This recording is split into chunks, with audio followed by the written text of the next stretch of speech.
People saw him and laughed before he could even speak. His name was Daniel, a man with strange yellow hair that looked like it had fought electricity and lost. A body so thin that people whispered he looked like a walking skeleton. Eyes so wide that children sometimes cried when they saw him for the first time.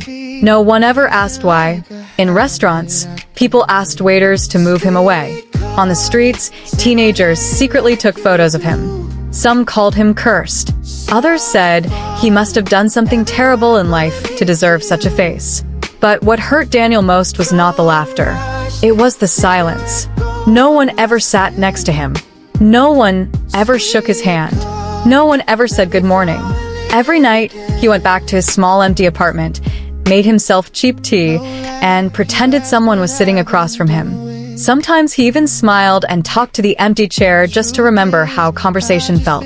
One night, he whispered softly, "Maybe I was not made to be loved."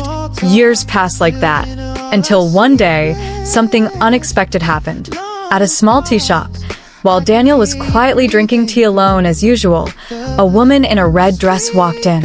Elegant, confident, beautiful, the kind of person everyone notices immediately. People expected her to sit far away from Daniel, but she didn't. She walked straight to his table. Daniel thought she must be mistaken. He looked behind him to check if she meant someone else. But she smiled and said softly, "May I sit here?" Daniel almost dropped his cup. "You want to sit here? With me?" She nodded. "Yes, with you." It was the first time in years someone had chosen him. Her name was Sophia. They talked. At first, Daniel spoke carefully, expecting her to suddenly laugh or leave. But she didn't. She listened. Really listened. Not to his appearance. To his words. Days turned into weeks. Tea meetings became a routine. For the first time in his life, Daniel started laughing again. But the world was still watching. People whispered, "What is she doing with him? She must want his money.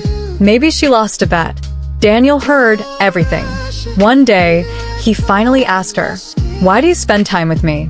You could be with anyone." Sophia smiled in a way that suggested she knew something he didn't. "Because I see people differently." Daniel didn't understand.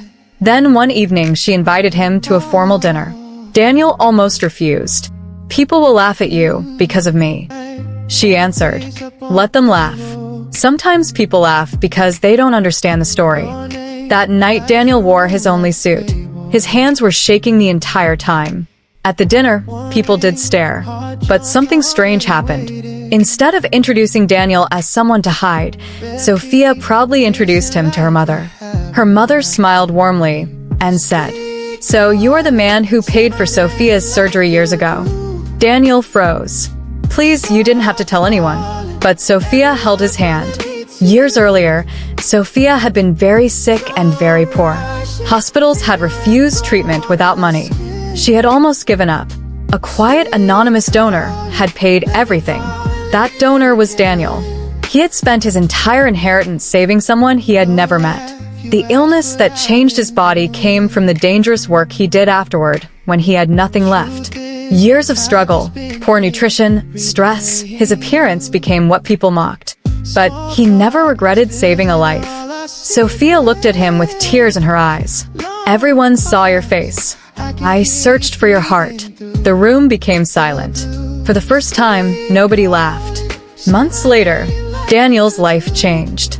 Sophia stayed, not out of gratitude, out of love. And on his birthday, they sat together at a beautiful dinner table with Sophia's mother. There was a cake, 3 candles.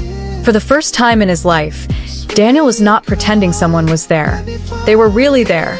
Daniel looked around slowly, almost unable to believe it. "All my life, I thought I was unlucky because people saw my outside." Sophia squeezed his hand. But the right people were always going to see her inside.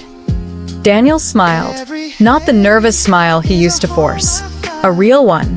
And that night, he understood something that changed him forever. Sometimes life begins as a tragedy not because you are worthless, but because your happiness is simply late.